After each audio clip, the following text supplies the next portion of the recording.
Agora no Conexão Poder eu entrevisto a vereadora Maísa Leão e entre as pautas, muitos assuntos que fazem parte do cotidiano da mulher, da família, da cidade e um propósito. O propósito de transformar as vidas das pessoas e a gente tem esse propósito aqui no Conexão, que é entrevistar políticos, autoridades, pessoas do executivo, do legislativo, também do judiciário, que de alguma forma impacta na vida, no dia a dia. Maísa, seja muito bem-vinda aqui ao Conexão Poder. Eu gostaria de agradecer e dizer que eu estou extremamente feliz, porque eu estava com saudade de dar entrevista para você, que foi nossa secretária de assistência, uma grande secretária, mas é uma grande jornalista antes de tudo. Eu estou muito feliz de estar aqui com você. Eu também. A gente vai ficar aqui, essa troca de admiração, mas justamente porque te acompanhei muito tempo como blogueira. E eu vou te contar algo. Uma das agressões políticas, de violência política que sofri, foi um conselheiro tutelar que me atribuiu blogueira, mas no sentido pejorativo, quando eu interpretei de outra maneira, até fiz um boletim de ocorrência, depois tudo se resolveu. Mas assim, você sempre empoderou, você sempre fortaleceu o profissional, o blog, blogueira, a comunicadora, palestrante, marketing digital. Agora, nesse trabalho, nessa atuação do legislativo, que já tem há algum tempo, como está o lado marketing, blogueira, moda de Maísa Leão? Então, esse lado sempre vai existir, Ele é o meu lado lúdico, eu sou graduada em moda, eu sou mestre em marketing, é uma área de paixão que eu tenho. Eu acredito que a comunicação no ambiente digital, ela trouxe democracia. E as pessoas falam, como assim? Antes, você, para vender um produto, para se tornar conhecido, você tinha que ter muita verba para fazer um anúncio de televisão, para fazer um anúncio de rádio numa revista, para você conseguir ter uma matéria a seu respeito. Hoje você pega o celular, tá aqui, você abre uma conta numa rede social e você começa a propagar ali as suas ideias e os seus produtos. Isso permitiu que pequeníssimos empreendedores pudessem ter voz. Então, desde o meu tempo, de educadora digital, de blogueira, eu sempre incentivei mulheres, homens, pequenos empresários, artesãos, a ir para a rede, a mostrar seu trabalho, a atingir as pessoas. E dentro da política, eu exercito isso com projetos dentro do mandato. Então, eu nunca vou deixar de ter como cerne de profissão a moda, o marketing, aquilo que foi a minha graduação. E hoje a política é uma missão de vida, é diferente. Sim, e o celular, por exemplo, por meio das redes sociais, passa a ser também uma ferramenta de fortalecimento e também, por outro lado, muitas vezes as pessoas que não sabem utilizar, elas acabam tendo o seu cancelamento. É uma arma?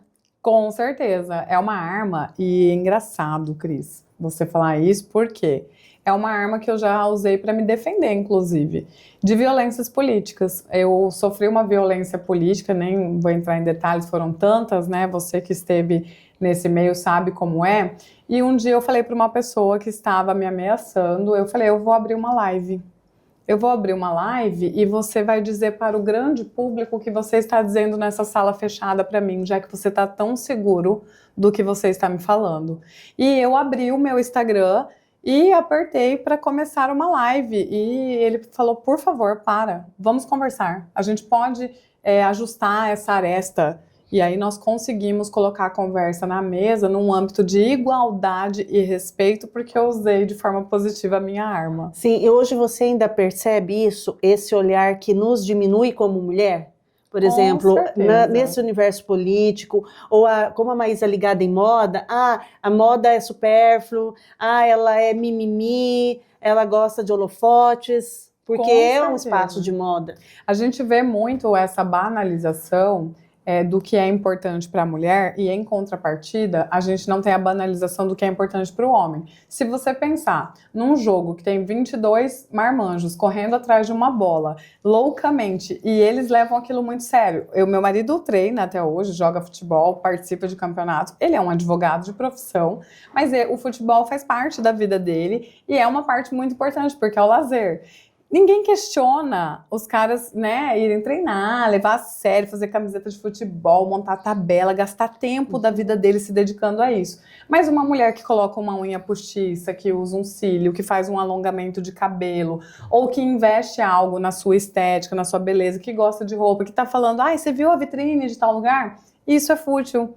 Isso é infantil, isso não deveria ser importante. Só que isso é um mercado. Nós estamos falando do comércio que gera 90% dos empregos, que injeta dinheiro na economia das nossas cidades. É muito importante. Se você olhar o mercado de beleza em Cuiabá, quantas manicures, quantas cabeleireiras e cabeleireiros sustentam suas famílias através da vaidade feminina, que não tem diferença do homem que gosta de pescar, que gosta de jogar futebol, são só formas diferentes de ter o seu lazer, de ter o seu autocuidado, de ter a parte da sua vida lúdica, né? Que também faz parte. Sim, você disse aí mulheres que sustentam suas famílias. Em Cuiabá nós temos muitas mulheres que são esteio, nem em Mato Grosso como um todo, mas a gente está falando especificamente em Cuiabá, e o seu papel também como vereadora é voltado para essa mulher, esse esteio de família, essa mulher que tem filhos, que essa mulher que precisa trabalhar e a dificuldade muitas vezes de ter com quem deixar a criança.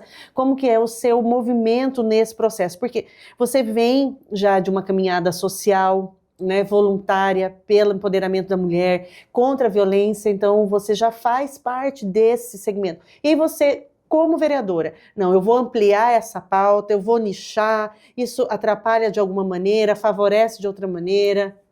Olha, é fato que, assim, muito do meu mandato é pensado para mulheres. Isso não significa que eu não represente os homens, né? Eu, como mãe atípica, eu tenho tido muito contato com famílias atípicas. Então, muitos pais atípicos, avós, tios, padrinhos... Quando eu digo mãe atípica de uma criança autista, neurodiversa... Isso, neurodiversa.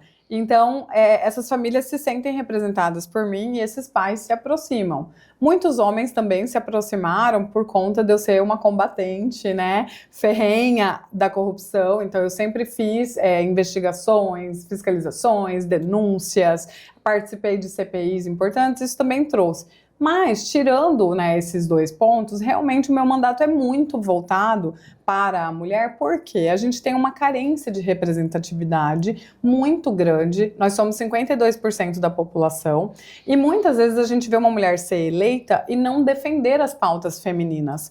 E por que essas pautas precisam ser defendidas? Porque está faltando saúde lá na unidade básica. A gente não tem planejamento familiar. Daí a gente chora as mazelas de ver uma menina de 20 anos que já está ali com 3, 4 filhos. A gente vê muita gente no Bolsa Família porque está sem perspectiva de empregabilidade. Mas o que a gente dá para essas mulheres? Porque grande parte mãe solo, como você falou, principalmente quando se trata de mãe atípica, mãe de pessoa com deficiência, o laudo chega, infelizmente, e o pai vai embora. Isso não é... Meu marido está do meu lado, ele é um excelente pai atípico, extremamente importante no desenvolvimento do nosso filho, mas não é a realidade. Então, alguém precisa olhar para essas vulnerabilidades. E aí a gente vai pontuando, né? Na assistência social faz-se muito isso, né?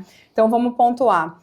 Vulnerabilidade financeira, vulnerabilidade de ser mãe solo, vulnerabilidade de ser mãe solo, de múltiplos filhos, de filhos com deficiência, de não ter residência fixa, de não ter emprego. Aí por que ela não tem emprego? Porque ela não tem uma creche de período integral para deixar esses filhos, ela não tem uma escola próximo da casa dela. Se ela pagar alguém para cuidar dos filhos, vai sair mais caro do que o emprego que ela consegue ter. E aí a gente precisa de fazer mecanismos para que essa mulher seja capacitada. Então o meu mandato, ele olha muito para esse lado de fortalecer essa mulher, emancipar essa mulher, de trazer políticas públicas do governo federal para os municípios e de realizar algumas, né? Porque eu sempre fui voluntária, então tem coisa que eu realizo lá dentro, nem era para estar realizando, mas estou realizando. A gente faz capacitação, a gente faz feiras, a gente faz bazar, né? A gente ajuda ONGs a fazer o trabalho de acolhimento a vítimas de violência. Então esse é o grande cerne do mandato. Você esteve em Brasília recentemente, dialogando, trazendo novidades. A gente pode aí esperar algo positivo e que realmente seja concreto dessa visita? Com certeza. Tem uma pauta muito importante, que é a PEC 169 de 2019, né? Se todos puderem colocar no Google essa PEC. Ela é uma PEC que regulamenta que você tenha atividades concomitantes. Aí eu vou te dar um exemplo. Você tem um professor universitário que é médico dentro da unidade de saúde e ele poder dar aula para os seus alunos ali do 5º, 6º ano de medicina ou da residência médica dentro das unidades, sejam elas primárias ou secundárias, com 2 vínculos, sem que isso seja uma improbidade. Hoje, pela Constituição brasileira, você não pode ter um vínculo, 2 vínculos públicos, ou mesmo um vínculo privado e um público, sendo exercidos concomitantemente, no mesmo horário, no mesmo momento. Mas como que você vai ter um preceptor, um professor, dando aula, fazendo formação dos futuros profissionais dentro das unidades de saúde, das unidades de assistência social, se você é proibido? Então, essa PEC... Porque esse professor estaria, em tese, ele tem que ficar lá na universidade ou no hospital vinculado àquela universidade. E aí a gente só teria o Hospital Júlio Miller e o Hospital Geral, por exemplo. Agora, para você ter o professor lá na UBS, lá no CAPS, lá no HMC, para você ter uma residência médica dentro do HMC, esse professor ele vai ter o vínculo com a HMC, porque ele é um médico, e ele vai ter o vínculo com a universidade, porque ele é um preceptor, um professor. E temos os tutores. Com essa PEC que eu fui solicitar, primeiro, para ela ser pautada, e segundo, para ter uma emenda, deixando claro que no caso de professores preceptores, em qualquer área, eles possam estar fazendo atividade concomitante, para que a gente possa voltar os alunos para dentro das escolas, das unidades de saúde, eu consegui o apoio de um líder de bancada, para que ele apresente, por que você não levou para um deputado federal mato-grossense? Porque o nosso deputado federal mato-grossense tem uma bancada muito pequena, não encontrei nenhum líder de bancada que conversasse com o governo federal. Mas você não é do Republicanos? Você não é de direita? Você não é... Para mim não importa se é direita, se é esquerda, eu quero resolver o problema. É dialogar, né? É dialogar. E conseguir o apoio de um líder de bancada que vai apresentar a emenda e envolver diversos deputados que apresentaram regime de urgência, e a gente tem expectativas vindo de votar logo e resolver essa questão nacional, mas que vai ajudar Cuiabá. Olha só, e aí você dizendo, não me importa a direita ou esquerda, o importante é dialogar. Qual a sua opinião, por exemplo, muitas vezes da postura do prefeito Abílio em relação a não vou dialogar com o presidente, o governo federal, em relação, por exemplo, à habitação, que está recente, que é uma pauta aí desses últimos dias, conversa com o ministério, não conversa com o presidente, não divido do palanque para a questão habitacional? Olha, Cuiabá sofreu muito com o posicionamento de Emanuel Pinheiro não conversar com o governador Mauro Mendes. Eu vejo da mesma forma. A gente tem 3 esferas, a gente tem a esfera federal, que o presidente foi eleito democraticamente, quer eu goste dele ou não, ele é o presidente. A gente tem um governador eleito democraticamente e um prefeito eleito democraticamente. Se o nosso prefeito não conversa com o presidente do país, que é o presidente de todos, mesmo quem não gosta dele, Cuiabá vai ter prejuízos. A gente pode e deve ser ajudado pelo governo federal, e para isso a gente precisa se relacionar. O prefeito anterior, ele teve em seu mandato a possibilidade de atuar com 2 governos diferentes, né, de opostos mesmo, de direita e de esquerda. Como que você avalia a gestão anterior nesse diálogo que passou por 2 presidentes e o reflexo dessa gestão hoje? Olha, eu vejo que a gente teve uma gestão anterior muito marcada pela corrupção. Então eu penso que o pior prejuízo para Cuiabá foi ter um gestor envolvido com tantas operações policiais, porque ele tinha trânsito com o governo federal, mesmo sendo um governo de direita, que não era o alinhamento dele, ele tinha o trânsito, e ele tinha 0 trânsito com o governo estadual. Isso foi péssimo. Tem programas, né, o programa de alfabetização do governo estadual. Cuiabá foi a única cidade que não tinha aderido. Agora o prefeito Abílio aderiu. A gente tinha programas de habitação que passavam pelo governo federal e estadual. Cuiabá não habilitava para não ter que habilitar com o estadual.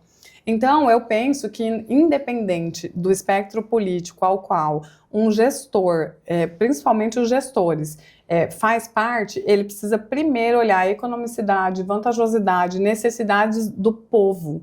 Ele resolve a necessidade do povo, ele vai lá de uma forma diplomática, ele fecha as habilitações possíveis e necessárias, e dentro da esfera política dele, do grupo político dele, ele defende as pautas específicas.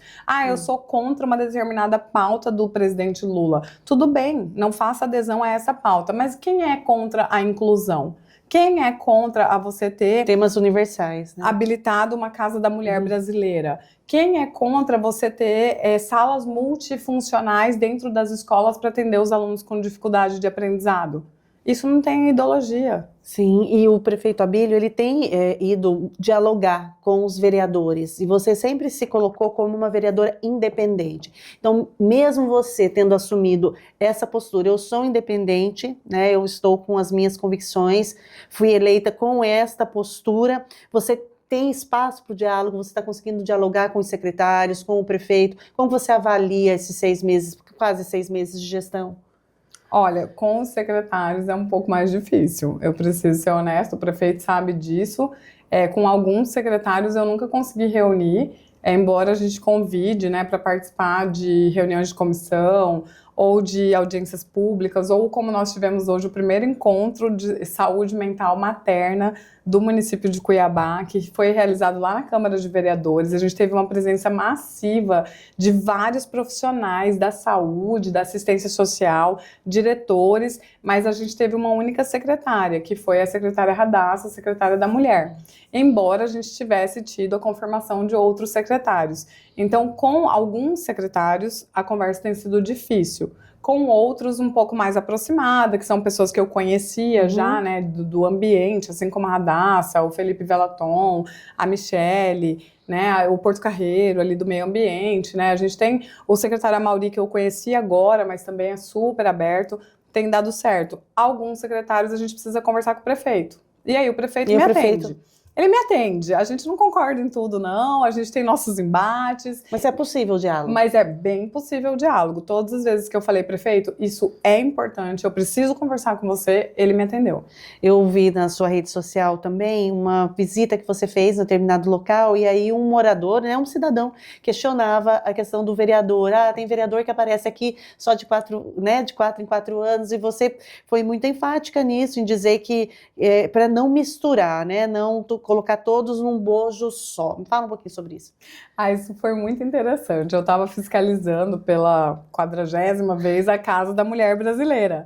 E aí, depois você me conta como que tá a Casa da Mulher Brasileira. Te conto. E aí eu entrando, ele falou, agora vem eleição, já brotou 4 essa semana. Vereador brota do chão de 4 em 4 anos. Aí eu falei assim, o senhor não me conhece.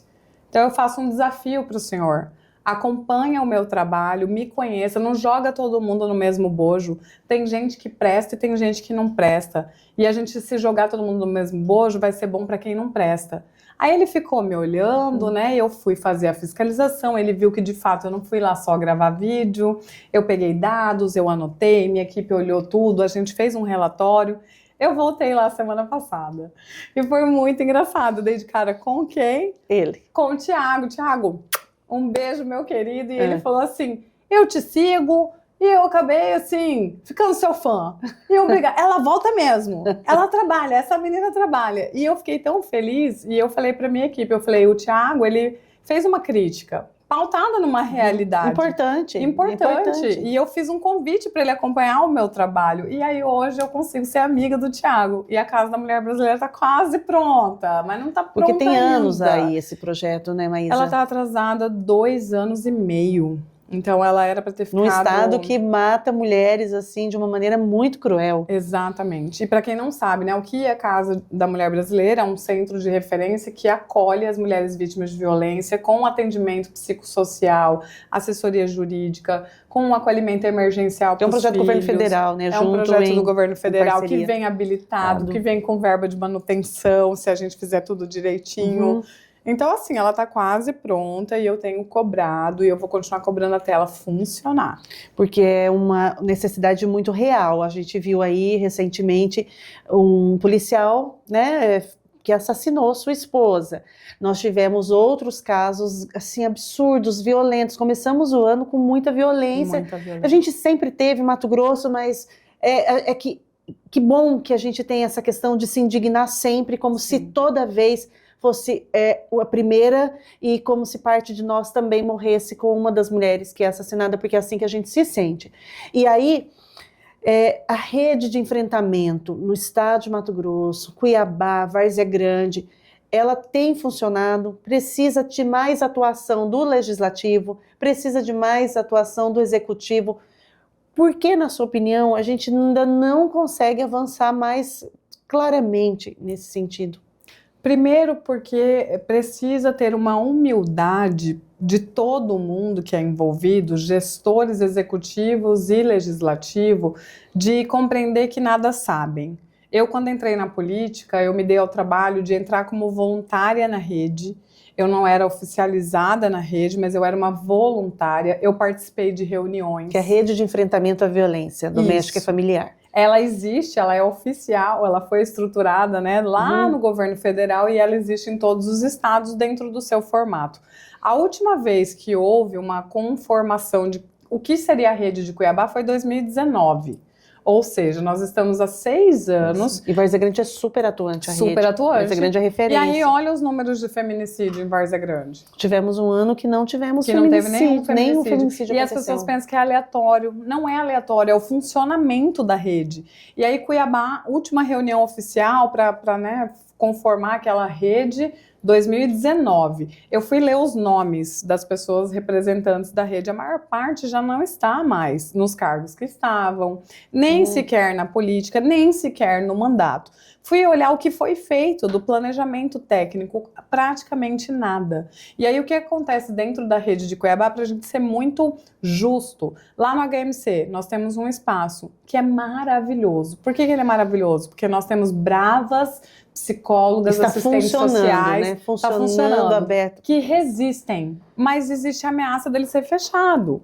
Por quê? Porque não há um entendimento, é um novo gestor, quem criou o espaço foi um antigo, quem faz a gestão hoje é uma nova secretária, e essas pessoas que estão na ponta precisam ser ouvidas. Ah, mas lá é um hospital, não dá para fazer atendimento ambulatorial. Tem várias questões, mas a gente tem uma rede sentinela muito fraca. Para quem está nos assistindo, a rede sentinela é quem vai atender essa mulher numa emergência, numa urgência. A gente tem o Hospital Júlio Miller, que é maravilhoso, mas é federal. A gente tem o HMC, que é maravilhoso, funciona e só. A mulher sofre a violência lá no Pedra 90. Como que ela vai parar? É muito árduo para a mulher chegar até o exame de corpo de delito. Assim, é muito árduo para aquela mulher humilhada, que apanhou, que está machucada. Qual solução que está em suas mãos, que você realmente, como vereador, porque muitos você depende do envolvimento de outras frentes, né? Ou do judiciário, ou do executivo, mas a vereadora, as demais vereadoras, né? A mesa diretora, que é uma mesa de mulheres. Primeiro, Cris, é conscientizar os pares, né, conscientizar os vereadores de que a gente não tem que inventar a política da Maísa, a política da Samanta, da Michele, da Paula, da Catiúcia, de nenhuma das mulheres que estão ali dentro ou de nenhum dos homens. A gente tem que entender que a gente tem uma política nacional, que ela foi estruturada com muito debate dentro do Senado Federal em 2012, e que se essa política nacional for respeitada no município de Cuiabá, a gente vai ter resultados. Então, a gente precisa descentralizar esse espaço sentinela de atendimento à mulher vítima de violência para que ela possa, no ato da violência, sair correndo e ser acolhida. Ser acolhida numa unidade básica de saúde, por exemplo. Teria que ser uma UPA, né? Porque tem que funcionar 24 horas. A UBS é de segunda a sexta, horário comercial. Horário comercial. Então, nessa UPA... mas a UPA atende qualquer mulher com emergência. Mas a vítima de violência é diferente de qualquer outra emergência. Então, dentro da UPA, tem que ter um espaço. Por que da UPA? Porque a gente tem 4. E a gente ainda tem região que não tem UPA, tá? A gente precisa de uma UPA lá na região do Pedra 90, que é uma nova cidade, porque a UPA mais próxima fica longe. Então, a gente tem que ter, dentro das UPAs, uma capacitação e uma habilitação dentro da rede para que essa mulher, ao entrar, tenha um protocolo. Esse protocolo é atendido, essa mulher é acolhida e aí entra para a polícia, se vai precisar de Maria da Penha, se vai precisar de conselho tutelar, se ela vai precisar ser transferida para a HMC. Isso só vai funcionar se dentro da UPA a gente tiver habilitado a rede sentinela. Depois da UPA, ou se ela chegou já direto na HMC, vai ver a necessidade física dessa mulher. Essa mulher vai precisar né, passar por uma cirurgia, muitas meninas, e infelizmente esse assunto é doloroso, mas ele é real, chegam laceradas, rasgadas dentro das unidades e precisam ali ser atendidas para não morrerem. Essas meninas só são atendidas dentro do Júlio Miller. Maravilhoso atendimento, incrível, perfeito, mas e será que toda a nossa rede sabe chegar até o Júlio Miller? A gente não poderia ter também no HMC esse atendimento? Ah, ele acontece, mas precisa ser estruturado, especializado, continuado. Hoje a gente tem assistentes sociais, como a Vera, que está lá no HMC, que faz um trabalho incrível, que está na rede há mais de 10 anos, e é a Vera que fica salvando a informação. Porque a informação não está dentro da pasta da mulher, da pasta da saúde, dentro da transversalidade, ela não foi explicada para os vereadores, para que todos possam entender como a rede funciona. A gente tem que participar como legislativo das reuniões da rede de enfrentamento. Ouvir que a nossa delegacia especializada da mulher não é 24 horas. Cobrar do governador que a gente possa aumentar o orçamento mulher, que a gente possa ter mais viaturas, mais pessoal. Mas a delegacia da mulher não está 24 horas? Não, ela funciona em plantão. Ela funciona de segunda a sexta, das 8 às 18. A delegacia especializada. Aí a gente tem lá no Planalto um atendimento especializado, mas que é junto com outras questões. Aí essa mulher chega para ser atendida lá no Planalto, que é maravilhoso o atendimento, e as delegadas de plantão são incríveis, os profissionais são incríveis. Só que eles estão sempre com um contingente muito pequeno. Ah, mas isso é de esfera estadual. Tá, mas o vereador também pode cobrar. O município também pode auxiliar. Aí temos a Casa de Amparo. Será que uma rede que não está habilitada, chego lá na UPA Pascoal Ramos, essa UPA não foi habilitada dentro da rede Sentinela, ela vai saber encaminhar para a Casa de Amparo? Porque o endereço da Casa de Amparo não pode ser público. Ele tem que ser sigiloso, a pessoa tem um protocolo. Aí foi para a Casa de Amparo, vai entrar no programa de auxílio aluguel para mulheres vítimas de violência. Será que ela já sabe acionar na Casa de Amparo? Eu sei que sabe, porque a Fabi, que é a coordenadora, faz parte da rede. Então, o que eu, como vereadora, posso fazer? Incentivar tanto o prefeito Abílio Brunini... E como que está esse diálogo? Quando você fala incentivar, já avançou já no sentido de... Estamos avançando. Eu gostaria muito que ele compreendesse que, assim, não é uma política do prefeito Abílio, é uma política de Estado. Né? Então, assim, nós vamos atender, por exemplo, a secretária atual de saúde, ela falou, a gente vai atender mulher vítima de violência na equipe EMULTI. A equipe EMULTI é uma equipe da UBS. Ela é uma equipe grande, ela é uma equipe pulverizada. Como que você especializa uma equipe pulverizada? Então você vê uma Lírios, né? Eu tô tentando trazer a Lírios para Cuiabá, vamos ver se a gente vai conseguir. Porque a Lírios, em Várzea Grande, faz o acolhimento da mulher, né, psicossocial, da mulher vítima de violência. Meninas também, né, adolescentes. Exatamente, crianças. E é em Várzea Grande, mas a procura é tamanha que ela atende também mulheres de Cuiabá, acaba absorvendo essa demanda.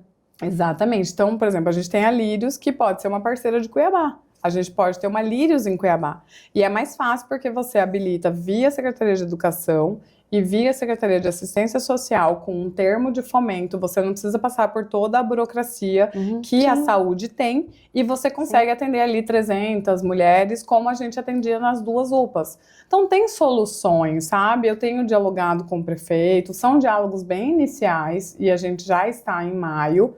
Eu acredito que a gente pode crescer. O que não pode ter é uma disputa de essa pauta é minha, eu que escolhi esse lugar. Porque se a gente entrar essa nessa ideia de fulano, ciclana, e aí vai enfraquecendo o propósito que é tão... salva vidas. Exatamente. A gente está falando de vida aqui, a gente está falando de matéria todo dia em sites de notícia de uma mulher no estado de Mato Grosso que é vítima de algum tipo de violência, né? Mulher, diariamente, ela é vítima de violência. E isso a gente estava falando do caso da Gabriele, né? E aí eu falei aqui na minha rede, deixa eu só conferir quantas eu coloquei, você falou, eu lamentei muito que qualquer perda, a gente morre um pouco junto, sabe? A gente fala, meu Deus, isso poderia ter sido evitado. E aí eu coloquei... Gabriele foi assassinada pelo marido militar. Pelo marido militar. Eu coloquei 16 pontos que são práticos, que são possíveis de ser implementados hoje para a gente fazer. Então, assim, como legisladora, é o que eu vou lutar para que aconteça, mas eu não tenho o poder de execução. Sendo a mesa diretora feminina, as pautas voltadas para a mulher, porque como você disse, nem sempre a mulher vereadora defende a pauta da mulher. No entanto, tendo uma mesa diretora formada por mulheres, e dentre essas mulheres, né, que eu conheço mais, né, tenho proximidade com algumas, eu sei que essas pautas são da essência delas, mudou, avançou. A gente hoje tem uma Câmara mais preocupada com as mulheres. E outra, a gente também observa que a Câmara ficou com esse título da Casa dos Horrores. Tem pesquisas que mostram que o cuiabano não tinha credibilidade, não acreditava, tanto que o Tiago, nessa intervenção, né, com você, na abordagem a você, ele deixou muito claro isso também, o descrédito. E aí, com uma mesa diretora de mulheres, há já um movimento nesse sentido de modificar? Olha, eu penso que há mais interesse, com certeza, né? É uma pauta que dói em todas ali. Eu não acredito tanto na mesa quanto, né, as 8, né, falando aí para fora da mesa. Eu acredito que não tem nenhuma dessas mulheres que são indiferentes à dor, indiferentes à perda, ao entendimento do que é um órfão do feminicídio, né? Você como mãe, você logo pensa como que essa criança vai crescer, como que essa criança vai ter um futuro. Então eu acho que isso emociona todas nós. Eu sinto ainda que falta uma articulação, né? E a gente está começando a fazer, de estruturar a política pública de Estado. Ainda existe muito essa coisa do meu bairro, ou da Maísa, ou da Michele, ou da Paula, ou da Mara, né? Muito nominal, atividades que são separadas, né? Então, por exemplo, a gente teve ali a questão do plantio dos IPs, né? Foram plantados 54 IPs em homenagem às vítimas de violência, é uma ação do Ministério Público. O Ministério Público notificou e convidou e chamou a prefeitura para participar. E eu, por exemplo, na época não fiquei sabendo. Eu faço parte da rede, as pessoas tentaram me contactar como pessoa física, não chegou para mim, e aí não chegou uma comunicação oficial. Então, nós, enquanto mulheres vereadoras, e os homens também que quiserem participar dessa pauta, a gente tem que também cobrar do executivo: olha, chegou a pauta, notifica todo mundo, convida todo mundo, não vamos protagonizar. Daí até me perguntaram no Ministério Público: mas foram 3 vereadoras só. Eu falei: olha, eu não fui porque eu não fiquei sabendo. Agora a gente teve o problema de ter que tirar os IPs do lugar. Porque eles foram plantados em um lugar de área privado. E eles vão para uma área agora pública, que é o Parque da Família. Vai ser no dia 6, né? Então, dia 6 de junho, às 8 horas da manhã. E aí o Ministério Público criou isso. Isso não é da Câmara, isso não é da Prefeitura, isso não é da vereadora Maísa, isso não é de nenhuma vereadora. Foi o Ministério Público, que faz parte da rede, que teve essa ideia junto com as famílias, e agora temos que abraçar todos juntos. Então, o que eu vejo só que ainda falta é essa união de fazermos os projetos juntos. Muitas vezes estão todas fazendo bons projetos, né? E não estou falando projeto de mandato, porque isso aí é individual de cada um, mas todas buscando bons projetos no executivo, mas cada uma solta, avulsa, né? Eu acho que a gente vai se alinhar nesse sentido, né? Alinhamento. E essa impressão da Câmara, você a Casa dos Horrores, né? Que a gente hoje ainda se fala muito nisso. Você que é, né, uma cidadã, uma eleitora e passou a ser vereadora. Você acha que isso tá modificando? Isso... E o que você atribui também a isso? Então, eu atribuo isso, por exemplo, a gente tem muitas brigas que passam do limite lá dentro da Câmara. Toda vez que isso acontece, né, de alguém levantar e apontar dedo e gritar, é a hora que as pessoas perdem o respeito por nós. Então isso infelizmente ainda acontece. Eu acho que é possível e é saudável você ter base, oposição e independência. É possível e é saudável você respeitar que alguém elogie. Quando você disse base, oposição e independência, como se tivéssemos 3 grupos ali. 3 grupos. Existem 3 grupos ali. Existem 3 grupos, claramente. Então assim, eu sou do grupo da independência, existe o grupo da base e o grupo da oposição. Muitas vezes o grupo da oposição vai lá e faz uma crítica ou até um ataque, pode-se dizer. Tem coisa que a gente, né, perde um pouco o respeito da forma de fazer, mas enfim, ele está na legitimidade do mandato dele. Ele tem o direito de ir lá e falar, e se ele incorrer em alguma improbidade, aí é o executivo que tem que processá-lo. E aí a pessoa que é da base toma dor e fala por cima, e aí um briga com o outro. Quando começa essa briga de vereador com vereador, e é dedo na cara, e grito, eu penso que a população, ao ver isso, não se sente representada. Não é para isso que o nosso salário é pago. Cada um tem ali os seus minutos para falar na tribuna o que pensa e defender o que pensa. Isso tem que ser respeitado. Então, você ir lá e falar na fala do outro, né? Eu falei assim, nós hoje carecemos de um centro de acolhimento às crianças, às meninas vítimas de estupro. Porque o que temos só acolhe a maior de 18 anos. Aí vem um vereador e fala, e os meninos? Os meninos também são... Eu falei crianças no começo da minha fala, sabe? Não é importante rebater isso. O importante é isso ele vir junto. A gente ajusta, vem junto comigo, vamos abrir para as crianças. O importante é que nós não temos o centro de acolhimento para crianças vítimas de violência sexual. É isso que é o importante. Então, eu acho que quando a gente perder essa parte da briga, do embate, que fica pessoal, a população vai se sentir mais representada. A população ela está tendo mais acesso às redes sociais, à informação, ela consegue acompanhar mais o trabalho do político, né, no Brasil e no estado de Mato Grosso, enfim, Cuiabá. Com isso, é uma tendência a escolher melhor, e certeza. Aí a gente ter espaços públicos com ocupação, mais que, eu não digo nem melhor ocupado, a questão é, pessoas que ali ocupam com o conhecimento da sua função, porque muitas vezes o conhecimento da sua função e o que você disse agora há pouco, a legislação, um projeto de lei, porque muitas vezes ele já está na Constituição, ele já tem lei que já versa sobre, mas eu trago ali, e aí você... Então, com isso, a população tendo mais informação, a tendência é uma escolha mais qualificada? Olha, eu tenho certeza que sim. Eu posso falar pelo meu caso. Eu tive 5.615 votos. Fui a segunda mais votada do último pleito eleitoral. Eu não conheço meus 5.615 eleitores. Eles são pessoas que, por alguma razão, começaram a me acompanhar pela rede social, pela TV Câmara, pelos sites, pelo Conexão Poder, e falaram, eu gostei, me identifiquei, me senti representado, e acompanhando o gabinete, acompanhando o meu trabalho, votaram em mim. Então tem gente, né, da política, os mais antigos, ainda acham que para você se eleger, tem que ter presidente de bairro, tem que ter liderança não sei onde, tem que fazer eventos e reunir planilha com o nome de cada um, ver se vai votar. Eu não tenho planilha com o nome de ninguém. Não tem uma outra forma de fazer política. Como que eu faço política? Eu faço prestação de conta do meu mandato. Eu trabalho, eu mostro meu trabalho, eu recebo as pessoas, eu defendo as pautas e luto para ser sempre coerente com aquilo que eu me propus a fazer. E isso tem sido um capital político. Na época da campanha, muito se leu, se ouviu sobre espaços ocupados por determinados vereadores. Então, aquele espaço, só quem entra é X ou Y, e o outro para fazer campanha. Isso muda. Agora acabou a eleição, isso muda a cidade, você tem essa autonomia e essa liberdade de percorrer todos os bairros? Ou ainda encontram dificuldade em determinadas regiões que, em tese, teriam um rótulo ali de um nome ou outro? Olha, tanto na campanha quanto no mandato, eu não tenho, graças a Deus, nenhuma dificuldade, eu ando em todos os espaços.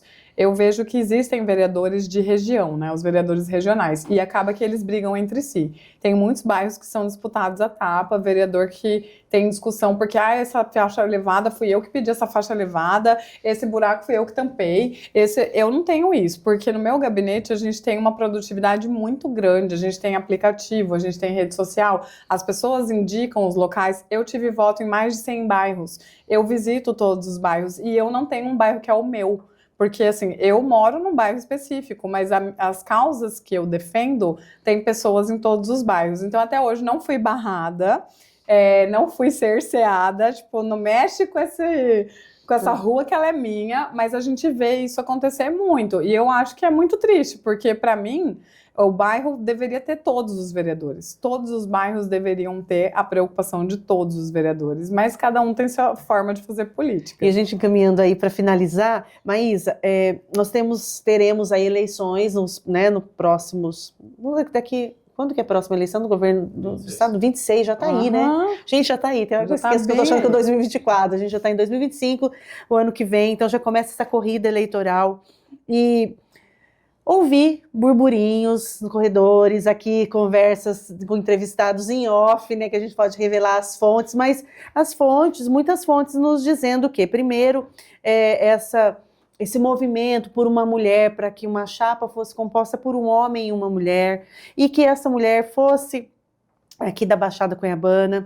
E aí um dos entrevistados, só vai ficar aí na curiosidade, vai olhar todo mundo que a gente já entrevistou, citou seu nome, que seu nome teria sido, né, tem sido ventilado aí nos corredores com uma possível composição como vice-governadora. Já chegou esse convite para você, essa ideia? Você é do Republicanos, e aí?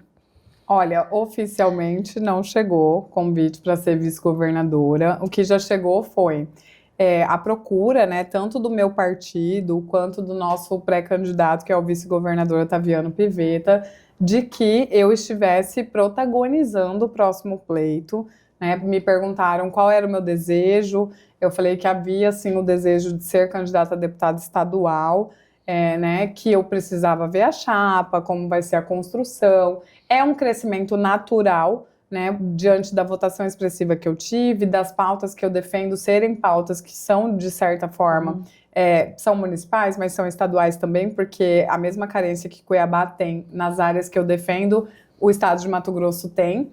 E assim, a minha condição, né, de participar de uma chapa como vice-governadora seria, né, com 45 anos, essa possibilidade de acontecer, seria lisonjeiro, e algo que eu me honraria muito era se eu pudesse construir o plano de governo, principalmente nas áreas em que eu atuo, porque atuo entendendo a causa, estudando profundamente.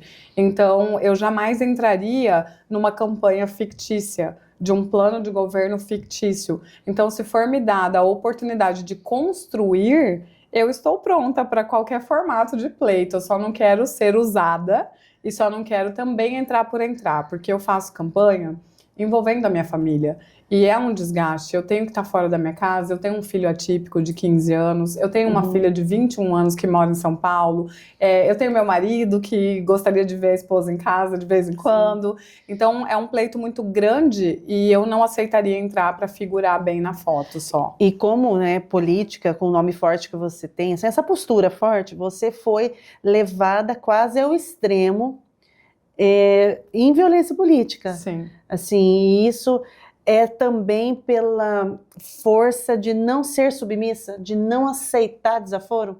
Com certeza, da mesma forma que me admiram muito, eu escuto muito, nossa, mas você precisa ser um pouco mais complacente, você precisa ser um pouco menos aguerrida, mas eles, assim, aqueles que me falam isso, eles não compreenderam a minha urgência. A minha urgência é que isso que a gente falou aqui é real. A menina e o menino que hoje forem estuprados em Cuiabá, eles não têm para onde ir. Eles não vão ter um atendimento especializado de psicoterapia e de acompanhamento integral.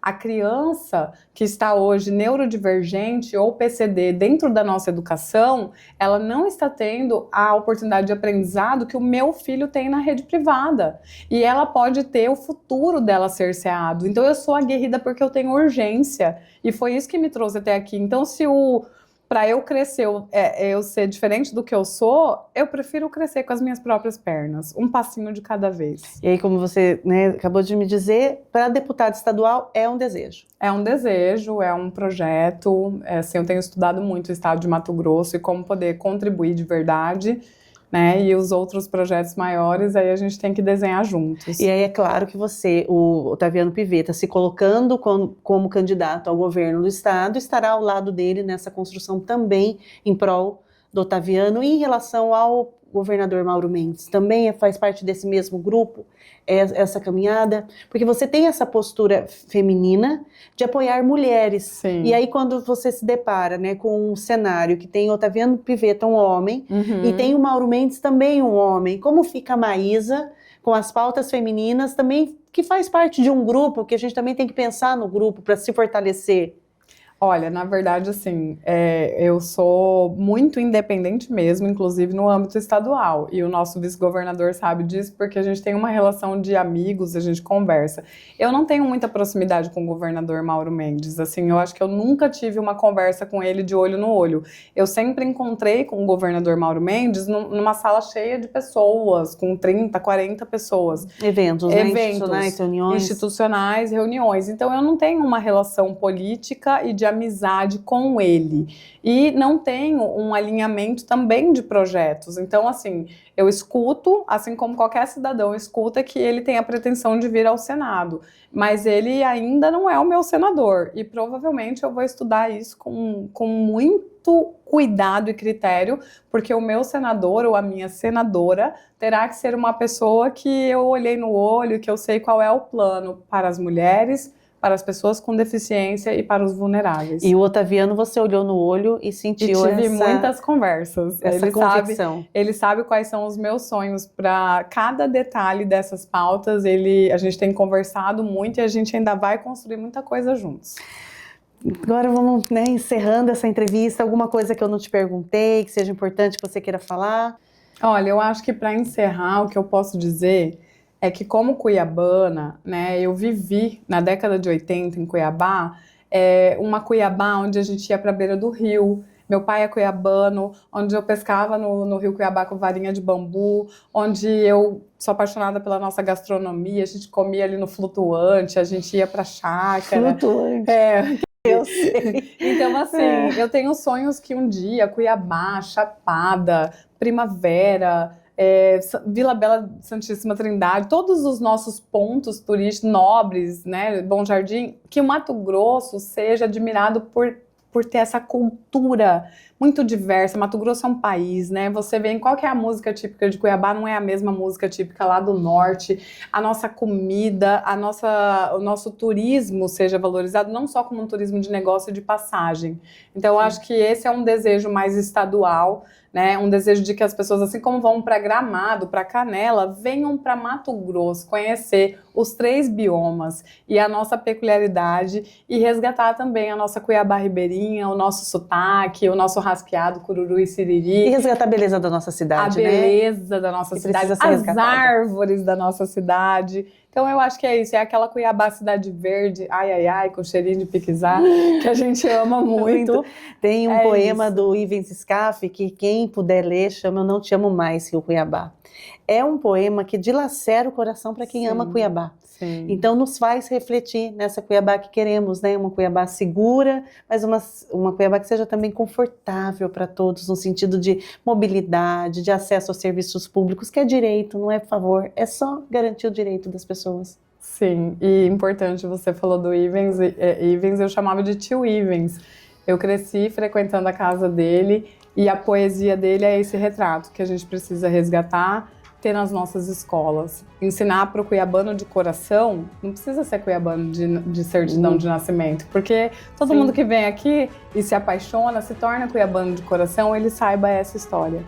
O Conexão Poder de hoje fica por aqui. Eu agradeço a sua companhia, Maísa, e agradeço você que está nos assistindo. Compartilhe essa matéria e até lá.